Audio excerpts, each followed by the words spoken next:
Hey you guys, I hope you're having an awesome week. It's almost Christmas, so I hope that you're, ready for that. I'm ready. I'm ready to be on vacation, okay? And I'm kind of doing this video a little late because this weekend was busy, so you'll probably see this on Monday, maybe, perhaps. But anyways, just wanted to say thanks for everybody who has watched my last video and reached out and told me how much it encouraged them or whatever, shared their stories with me. I don't take that for granted. I really feel blessed, and it keeps me going because when I'm sitting in front of this camera and talking, I feel like I'm talking to myself, and it's really awkward. But every time I post, I'm reminded by you guys how awesome it is to do this, and I'll keep on doing it. So anyways, you're probably looking at my title and being like, what is this? I just kind of wanted to give my views on purity culture, dating, and how my views have changed on those sort of things, especially being a kid who grew up in church and my whole life. And yeah, so let's get into it. Number one, you're probably wondering what purity culture is. So purity culture, this is my opinion, it's a term that people use for the culture around Christians and evangelical Christians in churches across America that were really focused on purity. Purity meaning strictly no sex before marriage, and the programs created True Love Waits, and the books that were written I Kissed Dating Goodbye, and all these things that kind of came around us as in Christians, building a system to help young people abstain from sex. And even though I think there was good intentions around that culture and that system, I do think that some of it went a little overboard, especially when it came to dating and romantic relationships, and it kind of really messed up people. And I think that era really happened in the 90s and the early 2000s. If you heard of a book called I Kissed Dating Goodbye, I forgot the author's name. But anyways, I Kissed Dating Goodbye. That was a book that was really popular that came out in the late 90s, and it was written by, this 19-year-old kid who really didn't know much about dating, and he was, saying you should only date to get married, you shouldn't date, more than one person, all these, rules that he swore by. And now that it's been over 20 years since it came out, he's came back and said, I was wrong. I'm a dad now, I have kids, and I was completely wrong.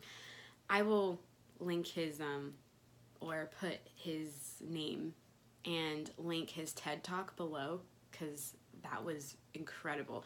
Anyway, so that's purity culture. And so I kind of grew up in the middle of that. Nobody at my church or in my family put any crazy stuff on me, so I didn't have extreme stuff taught to me, but still in that era. And so by the way, I will be mentioning sex and stuff in this video. Nothing explicit or anything, but just in case you have kids around and you don't want them asking you that right now, yeah, you want to turn it off. So I'll start when I was 8. My mom, told me about the birds and the bees, about sex, because, and you may think that's a little early, but that's because at school kids are already talking about it, kind of. They're already talking about pregnancy, and and I was telling my mom, and she was like, we're gonna talk about this. And she told me that she did tell me that early because she didn't want me to hear it from other people, a distorted truth. She wanted me to hear it from her.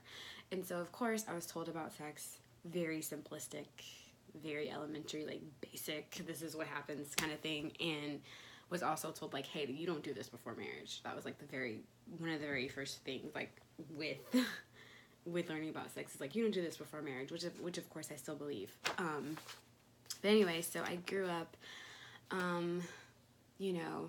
knowing that I grew up in the purity ring culture. I got a purity ring when I was 12. I actually lost my purity ring over the years. I've lost 3 purity rings. Yeah. So I did that whole thing. Growing up in middle school and high school, I would say that I was low-key boy crazy, but I was also very focused on doing the right thing. I was very into my youth group, like into those little books that they had about dating and relationships and how to do it God's way and like all those things. And I was very intense, and I only wanted to date one person, only wanted to kiss one person, only wanted, like, no one's gonna break my heart ever, like, just very do. And I only kind of saw, like, men as, like, okay, they're my husband or they're not. Like, I didn't really see a point of, like, getting to know them as friends. Like, what is that? Like, either you're into me or you're not into me, you like me or you don't, which may have some other, maybe rooted in something else, but that's the way that I thought. And so I was super intense, super closed off. I didn't really believe that men and women should be friends, like all of these things. And then segueing into my young adult life, you know, in college, in high school, getting in my first relationship, that not working out, and then feeling completely and utterly like a failure. Like, oh, I thought I was a good girl. I had a relationship. And to people watching, you're like, this is normal. You date, you break up. But in my head, I was like, no, like, I can't do this. So after that relationship ended, I kind of, I was in college. I was like 19, and I got on this like hamster wheel of like, okay, I just have to be perfect. I have to be perfect. I have to be perfect. I have to be perfect. And at that time, there have been a lot of ministries that have come out and kind of had this intense view on dating and this intense view on like waiting and like being a wife and like you're preparing. And so at 19, that I was all about that because I had to rectify the mess that I feel like I was in. So I had to like make up for it, and this was going to guarantee me like a great husband and falling in love and all those things. And you know, I was in college, and if you like talk to guys in college that knew me, I was no nonsense in college. I was like, don't talk to me unless you know like I'm your wife. Like, don't even step to me, don't even talk to me. Like, I had a very like, once again, very segmented, very structured, very like, I'm not getting hurt again. We're not doing this again. The next relationship is going to be the man I marry. And then I got in another relationship that didn't work out. And I think that was when I was like, I really have to change something. Like, I really have to change something. First of all, even before that, going back to like purity rings and like abstinence, I made a blog post, which I may link below too, about how I was giving up my purity ring, like how I was taking, well, I actually had lost it again. I hope this isn't like a foreshadowing of like what I might do with my like wedding ring, please God. But anyways, I lost it, and I just didn't care to put it back on. And I had realized how sometimes when it comes to like Christianity and in church, we like really put like abstinence on this pedestal. And even though it's important and the Lord calls for that, I do think that it can be glorified way too much because it's outward and it's physical. And so it can become a part of your identity if you're a virgin or if you're abstaining, and you have like, not for everyone, I'm not against purity rings, I'm just saying in some cases it can become this whole thing, and that's not really, purity is not about that. Purity is about like purity of heart, purity in your behavior, purity in your actions. It's not just about like sex and like not having sex and like the obsession with that. I think it's just really harmful. And then you have people who save themselves and they think that this guarantees them an amazing marriage. And I think in a lot of youth groups in America, like they try to bribe kids to save themselves by saying, you're gonna get this amazing husband, you're gonna have amazing sex on the honeymoon. It's like, you know, your guarantee, put this down payment down and you have a guarantee in it. And that's not how it works. I believe the Lord rewards obedience, but I don't believe that abstaining guarantees you a husband or a wife. I don't think it guarantees you amazing sex on your honeymoon. I don't think it guarantees anything, like anything. And I think that you should save yourself for God only, and not just for your husband. I think it's a nice thing to be able to say that, hey, you're the only one I've been with, but I don't think that's the point.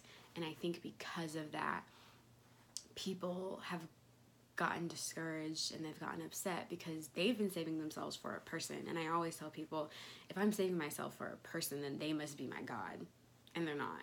And so that my mentality on that completely switched, and I just kind of, even though, you know, I think it's good to save yourself, it's amazing if you're a virgin, it is not the end all be all, and it does not mean that you are like this special angel walking on planet Earth or whatever. I just don't put as much stock into it as I used to.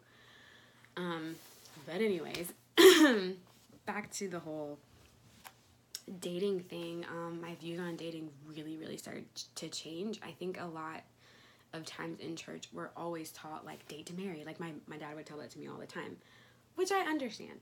Date to marry, like you shouldn't be dating different people. You need to date to marry, and I get it. And I understand to an extent, but at this point in my life, I don't really think it's healthy to go into dating with that mindset.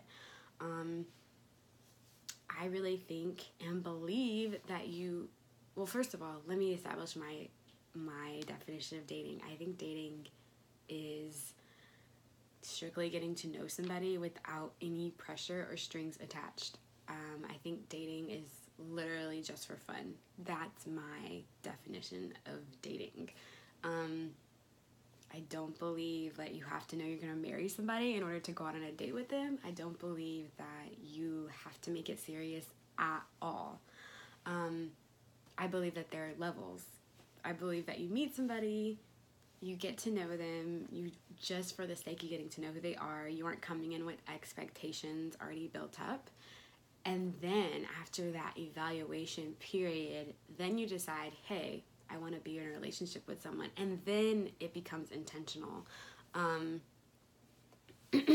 think that going in and first meeting someone and putting this expectation on them that they're going to be your spouse is really weird.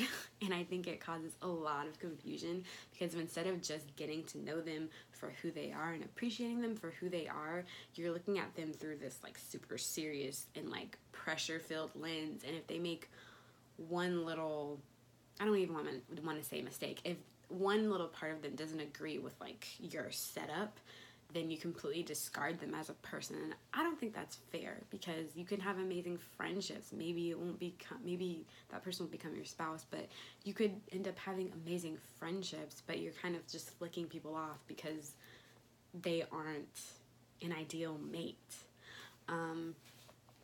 I definitely recommend a book called How to Get a Date Worth Keeping by Dr. Henry Cloud. He literally changed my entire mindset on dating and what that meant in romantic relationships. I think it's really simple.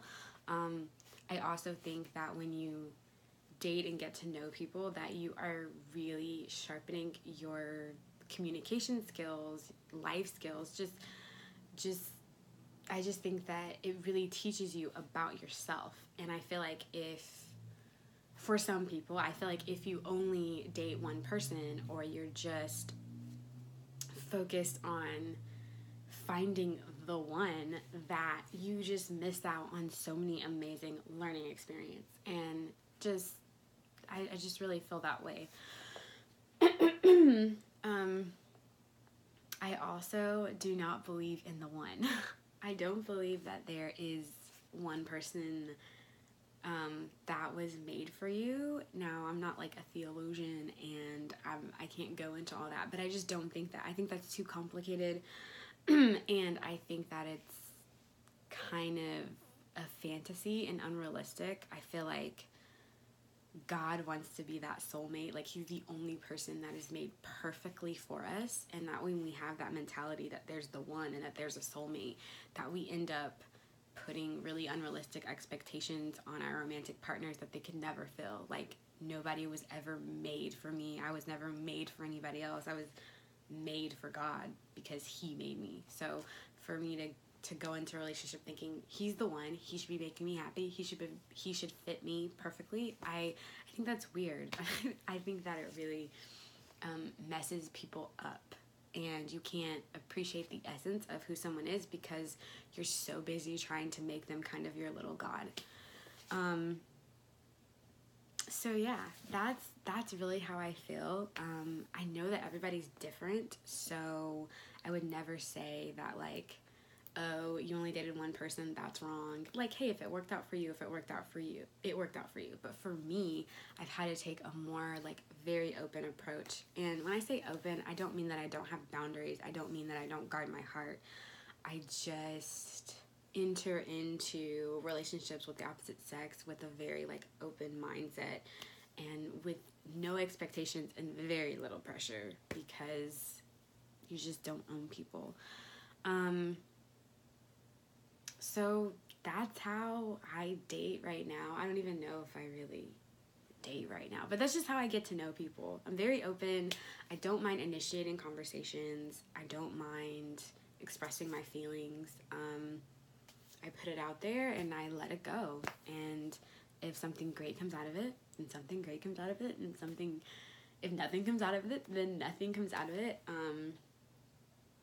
So yeah, I really love it. I feel so much more free.